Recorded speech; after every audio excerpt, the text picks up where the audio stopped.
한번 따라하겠습니다. 너희 구원을 이루라. 2021년 우리 교회 표어가 뭐죠? 두렵고 떨림으로 구원을 이루라. 오늘부터 몇 주가 될지는 모르겠지만 올해 우리 교회 표어인 두렵고 떨림으로 구원을 이루라 하시는 이 말씀을 여러분과 함께 나누려고 합니다. 지난주까지 예수님께서 우리를 위해 우리를 구원하시려고 이 땅에 오신 그 놀라운 복음을 3주에 걸쳐 함께 나눴습니다. 주님이 우리를 구원하시기 위해 자신을 비우셨습니다. 종의 몸을 입고 이 땅에 오셨습니다. 오셔서 자기를 낮추시되 죽기까지 복종하심으로 우리의 구원을 이루어 주셨습니다. 그런 예수님을 하나님께서 죽음 가운데 일으키시고 지극히 존귀하게 하셨습니다. 이제 사도 바울은 그 놀라운 복음에 근거해서 성도인 우리에게 권면합니다. 예수님께서 우리를 위해 낮아지시고 비우시고 복종하심으로 구원을 이루신 것처럼 나의 사랑하는 자들아 두렵고 떨림으로 너희 구원을 이루라. 이렇게 권면하고 있습니다. 그러니까 예수 그리스도께서 스스로를 비우시고 낮아지심으로 우리를 위해 십자가에 죽으셨고 우리의 구원주가 되셨음을 믿는 그리스도인이라면 두렵고 떨림으로 구원을 이루라는 그런 말씀입니다. 두렵고 떨림으로 구원을 이루라 하시는 이 말씀은 사실 지금까지도 논란이 있는 말씀입니다.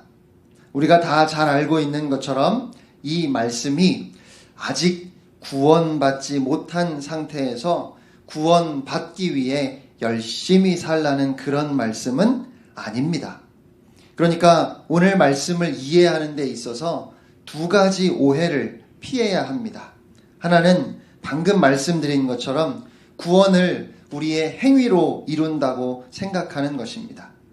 우리가 믿음으로 열심히 살면 하나님께서 우리를 긍휼히 여기셔서 구원해 주실지도 모르니까 우리가 구원을 받지 못할 수도 있다는 그 생각 때문에 두려운 마음, 떨리는 마음으로 그렇게 믿음 생활을 하라는 의미로 이 말씀을 이해하는 것이 하나의 극단일 텐데 이런 거지요. 구원 받았는지 못 받았는지 누가 알겠습니까? 죽어봐야 아는 거니까 방심하지 말고 최선을 다해서 두려움과 떨림으로 살다 보면 하나님께서 나를 불쌍히 여기셔서 구원해 주실지도 모릅니다. 만약에 그렇게 생각한다면 오늘 말씀에서 두려움과 떨림은 지옥에 갈 수도 있다는 두려움일 것이고 하나님의 심판을 받을 수도 있다는 그런 떨림이겠지요. 그렇게 생각하면 정말 무서울 것 같습니다. 하지만 오늘 말씀이 그런 의미가 아님은 빌립보서를 통해서도 또 성경을 통해서도 우리가 쉽게 알 수 있습니다. 자신의 행위나 공로로 구원을 얻을 사람은 아무도 없습니다. 도덕적으로 깨끗하게 살고 털어서 먼지 안 나게 살아서 그렇게 거룩하신 하나님 앞에 서려고 한다면 사람은 아무도 구원받을 수 없어요. 구원은 전적으로 예수 그리스도의 공로로 자격이 없는 우리에게 은혜로 주어진 선물입니다. 이것을 믿음으로 받아들임으로만 우리는 구원을 받습니다. 그런데 그래서 구원은 은혜로 받는 것이고 믿음으로 받는 것이라는 사실이 오늘 현대 교인들에게 준 또 다른 하나의 오해가 있다면 그렇게 구원은 하나님께서 우리에게 주신 선물이어서 내가 해야 할 일은 아무것도 없다고 생각하는 것입니다. 우리가 어떻게 구원을 받았느냐고 물으면 그냥 예수를 나의 구주로 고백하기만 하면 구원받는다고 그렇게 말하지요. 그래서 나는 예수를 나의 구주로 고백하고 세례 받았으니까 나는 구원받았다고 그렇게 말합니다. 물론 두렵고 떨림으로 구원을 이루라는 이 말씀의 의미가 구원을 받지 못할까 두려운 마음을 가지고 믿음 생활을 잘 하라는 의미는 아닙니다. 그렇지요. 그런데 문제는 여기서 멈춘다는 말입니다. 그러면 도대체 두렵고 떨림으로 너희 구원을 이루라 하시는 이 말씀은 무슨 뜻인가를 물어야 하지 않겠습니까? 그거는 그냥 몰라도 괜찮을까요? 어차피 나는 은혜로 믿음으로 구원 받았으니까 오늘 이 말씀은 무시하고 넘어가도 되겠습니까? 우리는 성경의 어떤 말씀도 그냥 무시하고 넘어갈 수 없습니다. 그렇게 하나님의 말씀을 내 마음대로 골라서 받으니까 우리의 신앙생활에 문제가 생기는 겁니다. 사람의 말도 처음부터 끝까지 다 들어봐야 하는 것처럼 하나님의 말씀도 처음부터 끝까지 빠짐없이 다 들어야 하는 겁니다. 그래서 오늘 본문 말씀은 해석이 필요한 말씀이라고 할 수 있습니다. 이 말씀을 잘 해석하고 성경 전체에 비추어 어긋나지 않도록 바르게 이해하는 것이 매우 중요합니다. 지금 사도 바울은 빌립보 교회의 성도들에게 편지를 쓰고 있습니다. 믿지 않는 사람들에게 권면하는 것이 아닙니다. 그들은 예수님을 믿는 사람들입니다. 더욱이 오랫동안 바울과 함께 동역하며 하나님 나라 확장을 위해 힘썼던 신실한 성도들입니다. 바울은 우리 주님이 우리를 위해 이 땅에 오셨고 십자가에서 죽으셨고 부활하셨고 우리의 구원을 다 이루셨음을 먼저 이야기하고 그 복음을 빌립보 교인들이 이미 다 받아들였고 그들이 다 그 복음 안에 있음을 전제로 오늘 이 권면의 말씀을 하고 있습니다. 그러면 우리는 이미 구원 받았는데 또 구원을 이루라 하시는 이 말씀은 도대체 무슨 의미일까요? 구원에는 세 가지 시제가 있습니다. 몇 가지요? 세 가지 시제가 있습니다. 과거 완료가 있고 현재 진행이 있고 미래 완료가 있습니다. 어렵지요? 첫 번째는 과거 완료, 두 번째는 현재 진행, 세 번째는 미래 완료가 있습니다. 예수님을 믿는 순간부터 우리 주님을 인격적으로 만나는 그 순간부터 모든 진실한 성도들에게 온전한 구원이 주어집니다. 이것은 취소되거나 중간에 없어지거나 할 수 없는 완전한 구원입니다. 그 구원을 우리 하나님께서 우리 모두에게 선물로 주셨습니다. 하지만 이 구원은 완성된 것은 아닙니다. 이 땅에 오신 예수 그리스도를 믿음으로 말미암아 구원이 시작되었습니다. 그리고 예수님께서 이 땅에 다시 오셔서 우리가 예수님께서 부활하심으로 입으셨던 그 영광스러운 몸을 입게 될 때 우리의 구원은 비로소 완성됩니다. 그렇게 구원이 시작된 시점이 있고 완성되는 시점이 있는데 이 둘 사이에 있는 모든 과정, 오늘 지금 여러분의 삶 속에서 진행 중에 있는 구원이 있습니다. 오늘 본문은 바로 그 현재 진행 중인 그 구원에 대해서, 그 과정에 대해서 말씀하시는 것입니다. 예를 들어보면 이런 것입니다. 1990년 10월에 제2차 세계대전 이후 분단되었던 독일이 통일되었습니다. 그래서 지금은 독일이 통일된 지도 30년이 되었지요. 그런데 그 통일을 기념하는 날이 돌아오면 각 신문의 사설과 칼럼들이 독일 과연 통일은 되었는가? 라고 하는 제목의 글들을 쏟아냅니다. 아니, 통일이 된 지 30년이 지났는데 과연 통일이 되었냐고 말하는 것은 무슨 의미일까요? 그 질문은 이러한 내용을 함축하고 있는 겁니다. 서독과 동독이 오랜 세월에 걸쳐 천신만고 끝에 하나의 국가를 이루어 통일은 되었지만 진정으로 통일 국가라 말할 수 있겠는가? 통일한 후로 많은 문제가 발생했습니다. 서독과 동독이 경제난과 실업난에 빠지고 서로 다른 문화의 문제와 같은 여러 가지 부작용들이 그 안에서 일어나기 시작했습니다. 그 홍역이 지금까지도 해결되지 못하고 독일 사회를 힘들게 하고 있습니다. 그래서 일부 기득권층에서는 차라리 통일이 안 되었더라면 더 좋았을 뻔했다는 그런 목소리까지 나오고 있습니다. 독일이라는 나라가 통일은 되었지만 진정한 통일 국가가 되기까지는 여전히 험난한 길을 가야 합니다. 실제로 아직도 통일이 이루어지는 과정 중에 있다고 말하는 것이 더 적절한 표현일지도 모르겠습니다. 그런데 우리의 구원이 하나님 앞에서 이와 같다는 것입니다. 우리에게는 과거 완료의 구원이 있습니다. 어느 날 우리 주님께서 우리의 의지와 고백과는 상관없이 일방적으로 우리 인생의 한복판에 찾아오셔서 어두웠던 우리의 눈을 열어주셨고 완악했던 우리의 마음을 부드럽게 새 마음으로 바꿔주셔서 하나님을 나의 아버지로 고백하게 하시고 그저 지식적으로만 알고 있던 예수 그리스도가 나의 구원자로 내 안에 내 마음에 들어오셨습니다. 그렇게 주님과의 인격적인 관계가 시작된 것입니다. 그 구원은 우리에게 단 한 번 이루어지는 사건입니다. 부흥회 때마다 내가 주님을 영접하겠다고 일어서고 또 일어서는 분들이 계시는데 그건 구원을 잘못 이해하신 겁니다. 하나님의 자녀가 되는 구원의 사건은 단번에 이루어지는 사건입니다.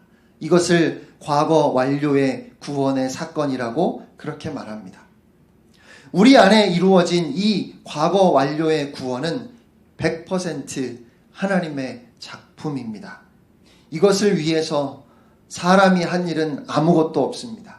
여기에 인간의 행위를 더하면 율법주의자가 되거나 사이비 이단이 됩니다.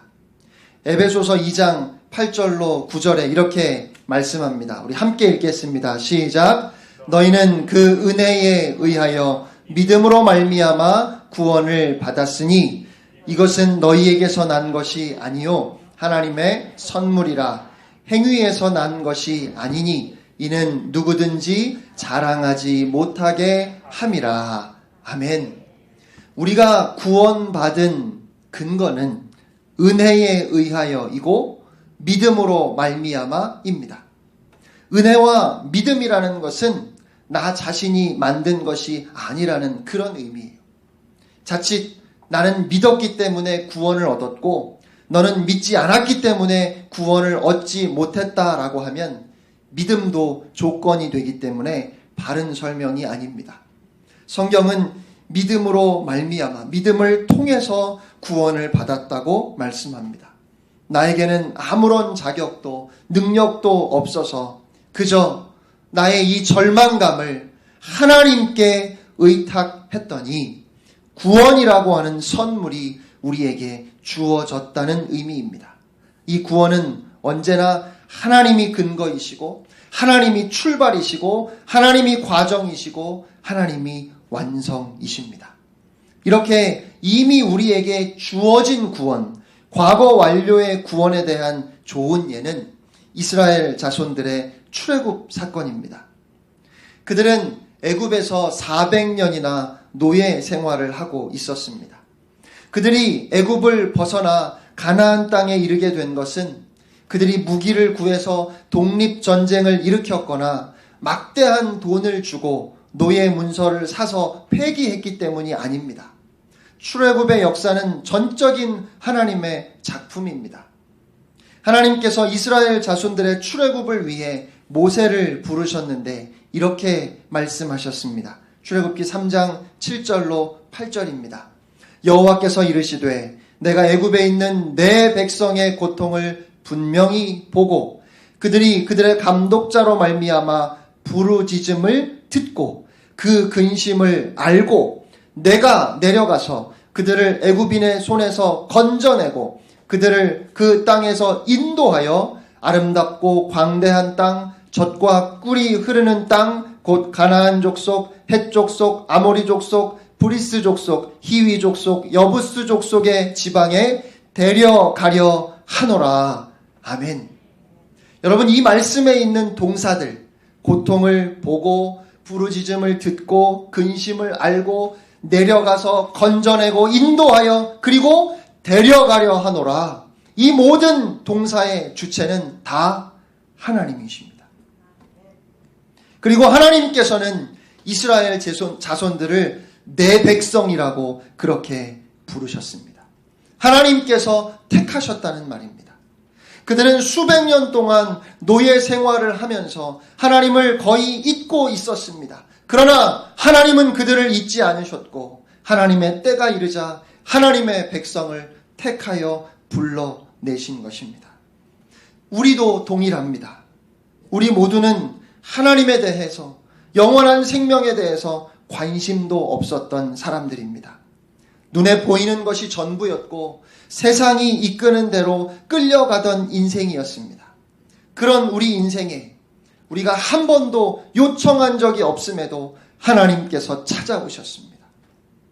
가족들을 통하여 예수 그리스도가 누구신지 듣게 되었고, 친구를 통해 천국이 있다는 것을 듣게 되었고, 직장 동료를 통해서 영원한 생명에 대해 듣게 되었고, 심지어 낯선 장소, 낯선 사람들을 통해서도 우리 하나님이 우리를 사랑하신다고 하는 사실을, 우리에게 관심을 갖고 계신다는 것을 듣게 되었습니다. 그렇게 하나님으로부터 시작된 이 구원을 우리가 받았다는 것이지요. 그래서 구원은 하나님의 작품이기 때문에 언제나 수동태로 표현됩니다. 우리가 잘 아는 찬송가 305장 나 같은 죄인 살리신 Amazing Grace의 1절 후반부 가사가 잃었던 생명 찾았고 광명을 얻었네 입니다. 이 부분의 영어 가사가 이렇게 되어 있습니다. I once was lost. 전에 나는 잃어버린 존재였는데 But now I'm found. 지금은 발견되었습니다. 누구에 의해서요? 하나님에 의해서입니다. Was blind. 전에는 볼 수 없었는데, 보지 못했는데 But now I see. 지금은 봅니다. 잃어버린 상태, 즉 영적으로 죽은 상태에 있었던 우리를 하나님께서 살려주셨기 때문에 지금은 하나님을 보는 자들, 영원한 하나님의 나라를 바라보는 하나님의 사람들이 되었다는 것입니다. 자, 이렇게 이미 우리가 받은 과거 완료의 구원이 있습니다.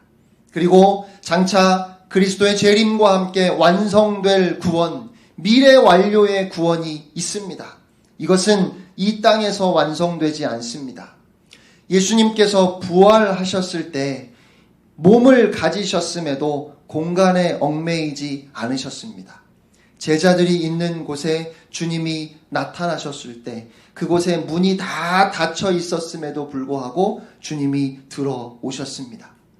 이 땅에 종말이 이르게 되었을 때 하나님께서 우리도 주님이 부활하실 때 입으셨던 그 영광스러운 몸을 다 입게 하실 것입니다.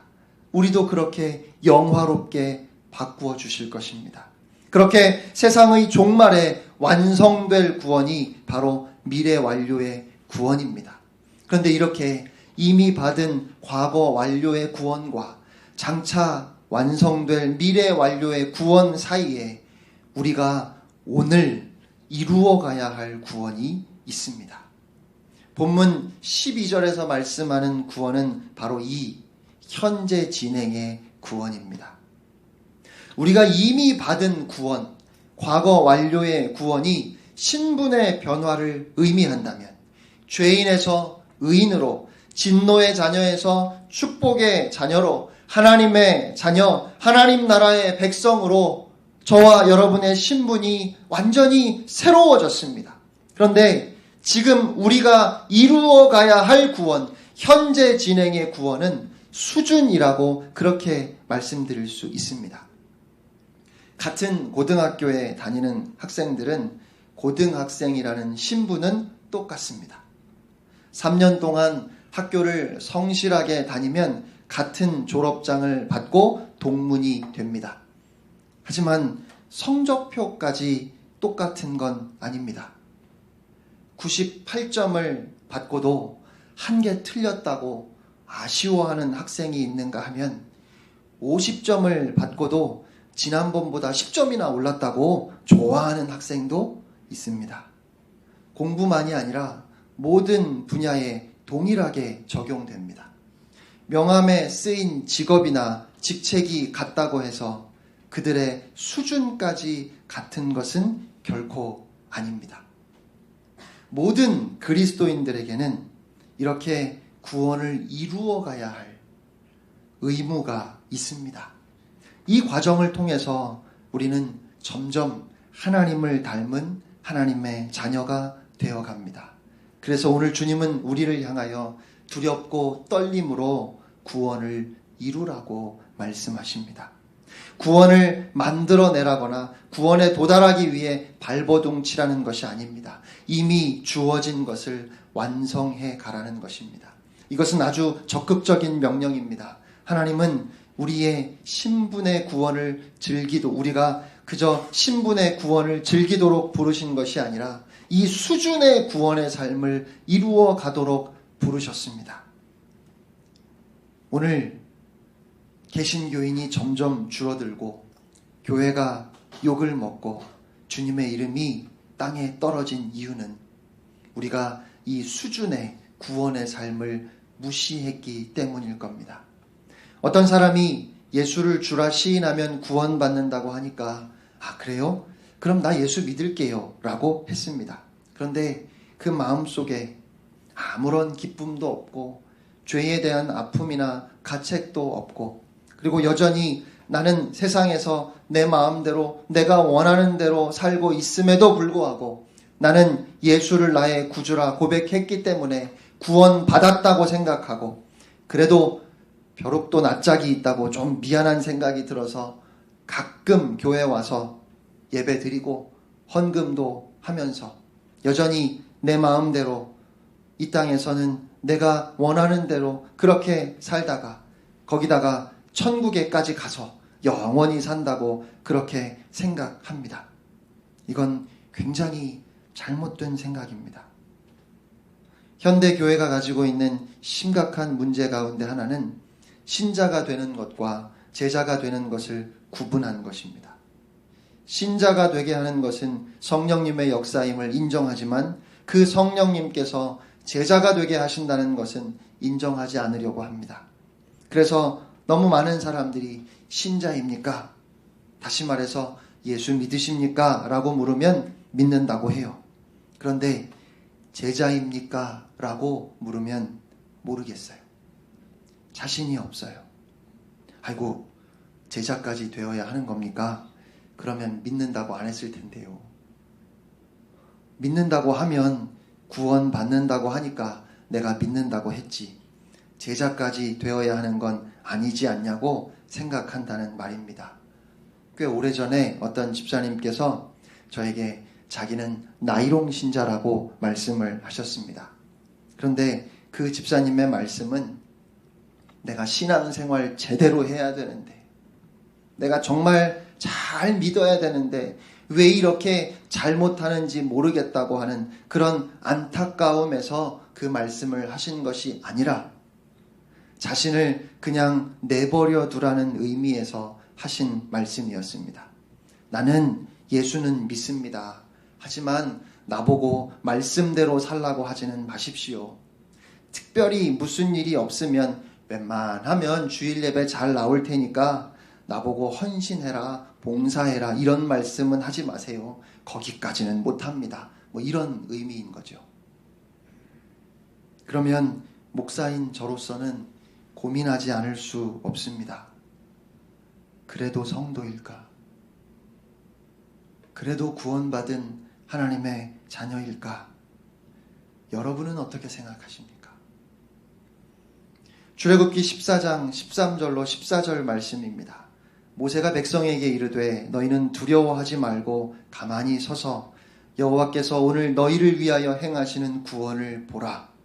너희가 오늘 본 애굽 사람을 영원히 다시 보지 아니하리라. 여호와께서 너희를 위하여 싸우시리니 너희는 가만히 있을지니라. 이 말씀을 보면 구원에 있어서 우리가 해야 하는 일은 없습니다. 그냥 가만히 있으라고 하셨잖아요. 그런데 정말 하나님께서 우리를 위해 싸우시기 때문에 우리는 그냥 가만히 있기만 하면 될까요? 만약에 그렇다면 에베소서 6장에 나오는 하나님의 전신갑주, 진리의 허리띠, 의의 호심경, 평화의 복음이 준비한 신, 믿음의 방패, 구원의 투구, 성령의 검은 왜 들라고 하셨겠습니까? 어차피 전쟁은 하나님께 속한 것이고 하나님께서 싸우실 것인데 왜 우리가 이렇게 무장을 해야 할까요? 출애굽기 14장의 말씀은 우리가 이미 받은 구원, 과거 완료의 구원을 보여주는 말씀입니다. 그러나 미래 완료의 구원을 향해 나아가는 과정에서 우리는 하나님의 전신갑주를 입고 악한 영과 대적하여 싸우며 우리의 구원을 이루어 가야 하는 것입니다. 원래는 여기서 설교를 끝내면 안 돼요. 근데 여기서 설교를 끝내려고 합니다. 우리 개역개정 성경에는 잘 나타나지 않는데 사실은 12절과 13절은 한 문장으로 연결되어 있습니다. 그리고 마치 연결된 듯 시작되는 14절이 새로운 문장입니다. 그러니까 13절까지는 설명을 해야지 12절도 제대로 설명을 안 하고 여기서 설교가 끝나면 안 되잖아요. 더욱이 이렇게 설교가 끝나면 아마 여러분이 굉장히 부담스러우실 겁니다. 아니, 답답하실지도 모르겠습니다. 왜냐하면 구원을 이루어가는 과정이 쉽지 않아요. 안 해본 것 아니에요. 수없이 결심하고 그렇게 구원을 이루어가고자 했지만 수없이 실패했습니다. 변화가 전혀 없는 것은 아니지만 그렇다고 변화되었다고 말하기에는 부끄럽고 찜찜한 부분이 있을 만큼 그 변화가 참 더딥니다. 그럼에도 주님은 우리 안에 시작된 이 귀한 구원을 이루면서 살라고 말씀하십니다. 하나님의 구원이 우리 안에 이루어졌음을 세상 사람들이 알 수 있도록 그 귀한 구원이 그저 논리와 이론에 그치는 것이 아님을 직접 우리의 삶에서 경험하고 또 누리면서 그렇게 구원을 이루라고 말씀하십니다. 13절까지 설명하려면 시간이 너무 오래 걸려서 예배가 너무 늦게 끝나는 것도 문제겠지만 다분히 의도적으로 저는 오늘 여기서 설교를 끝내려고 합니다. 죄송하지만 여러분이 한 주간 그 마음에 부담을 갖고 이 말씀을 묵상하시면 좋겠습니다. 도대체 어떻게 구원을 이루어 가야 하는지 그 답답함이 여러분 안에 있기를 축복합니다. 그래서 다음 주에 우리가 같은 본문을 다시 나누면서 그 답답함이 하나님께서 주시는 은혜의 감격으로 바뀌었으면 좋겠습니다. 물론 다음 주 저의 설교를 들으시고 목사님 여전히 답답한데요 라고 하시면 어쩌나 심히 걱정이 되기는 하지만 두렵고 떨림으로 너희 구원을 이루라는 이 말씀을 여러분이 마음에 품고 한 주간을 살아내실 수 있기를 바랍니다. 미국에서 목회하시는 어떤 목사님이 자신의 경험을 이야기하신 적이 있습니다. 어느 날 밤 11시가 넘었는데 속이 좋지 않아서 약을 사러 나갔습니다. 약을 사러 나가는 것이 참 귀찮았지만 속이 거북한 것은 더 싫었습니다. 그래서 빨리 약을 사러 갔다 와야 되겠다 생각하고 쏜살같이 운전해서 약을 사가지고 돌아오는데 차 한 대가 계속 뒤를 따라오고 있었습니다. 집 앞에 차를 세우고 내리려고 하는데 그 차에서도 누군가가 내렸습니다. 경찰이었습니다. 경찰관은 차에서 내리지 말고 차 안에서 기다리라고 말하며 차를 조회하기 시작했습니다. 차를 너무 빨리 몰았구나. 후회가 되었지만 이미 늦은 일이었습니다. 평소에도 이 목사님에게 과속은 일상적인 일이었습니다. 집에서 교회까지 사모님이 운전을 하시면 12분에서 15분 정도 걸리지만 목사님이 운전을 하면 10분에서 어느 때는 7분이면 충분했습니다. 경찰은 운전면허증과 보험, 자동차 등록증을 요구했습니다. 목사님은 제가 뭐 잘못한 게 있나요? 라고 다소 뻔뻔하게 물었습니다. 경찰관이 웃으면서 정말 몰라서 묻는 거냐고 반문하고는 속도 위반과 정지 신호 위반이라고 했습니다. 그러고는 혹시 그렇게 빨리 운전하지 않으면 안 되는 이유가 있었느냐고 물었습니다. 목사님은 특별한 이유는 없지만 속이 좀 불편했고 밤이 깊었기에 빨리 집에 오고 싶었다고 했습니다. 경찰관은 알았다고 하고 자기 차에 가서 무엇인가 작업을 했습니다. 목사님은 은근히 기분이 나빠지기 시작했습니다. 참 열심히 기도하다. 12시가 다 되어가는데 이렇게 나와서 뭘 단속이야. 그냥 잠이나 잘 것이지. 이런 불만이 저절로 나왔습니다. 잠시 후에 경찰관이 다시 와서 물었습니다. 당신의 직업이 무엇입니까? 목사님은 순간 당황하며 답했습니다. 저는 목사입니다. 경찰이 빙긋 웃으며 다시 물었습니다. 최근 5년간 같은 일로 경찰에 잡힌 적이 있습니까? 목사님은 생각해보니 두세 차례 있었습니다. 그래서 퉁명스럽게 대답했습니다. 네, 속도 위반도 했고 정지신호 위반도 한번 했네요. 경찰관이 다시 입가에 미소를 띠며 목사님께 말했습니다. 경찰이 당신에게 티켓을 발부하는 이유는 당신의 잘못된 운전 습관을 바꿀 것을 요청하는 것입니다. 그런데 당신은 최근 5년간 두세 차례 티켓을 발부받았음에도 스스로를 변화시키지 않는군요. 목사님, 당신은 다른 사람에게 변화를 요청하는 사람 아닙니까? 그런데 왜 당신은 변화되지 않습니까? 목사님은 마치 망치로 한 대 맞은 것 같았습니다. 경찰관은 계속 말했습니다. 당신의 차를 조회했을 때 이 차가 교회의 소유라는 것도 알았고 당신이 목회자라는 것도 알았습니다. 그래도 당신이 저에게 정직하게 이야기했기 때문에 오늘은 경고장만 발부하겠습니다. 하지만 이제부터 당신은 운전 습관을 바꾸어야 합니다. 지금 바꾸지 않으면 그 습관 때문에 훨씬 더 큰 어려움을 당하게 될 수 있습니다. 그 경찰관은 다시 한번 웃어주고는 돌아갔습니다. 사랑하는 성도 여러분, 우리가 구원받은 그리스도인이라면 우리는 어제와 다른 오늘을 살아가는 사람들입니다. 오늘과 다른 내일을 살아야 하는 사람들입니다. 매일매일 하나님을 더 깊이 알아가고 그래서 변화되어야 하는 사람들입니다. 그렇게 두렵고 떨리는 마음으로 우리의 구원을 이루어 갈 때 우리의 삶 속에서 그리스도의 흔적이 나타나게 될 것이고, 그래서 오늘 땅에 떨어진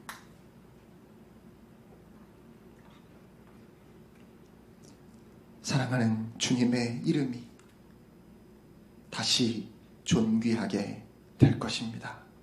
사랑하는 성도 여러분, 두렵고 떨림으로 여러분의 구원을 이루십시오. 함께 찬양하겠습니다.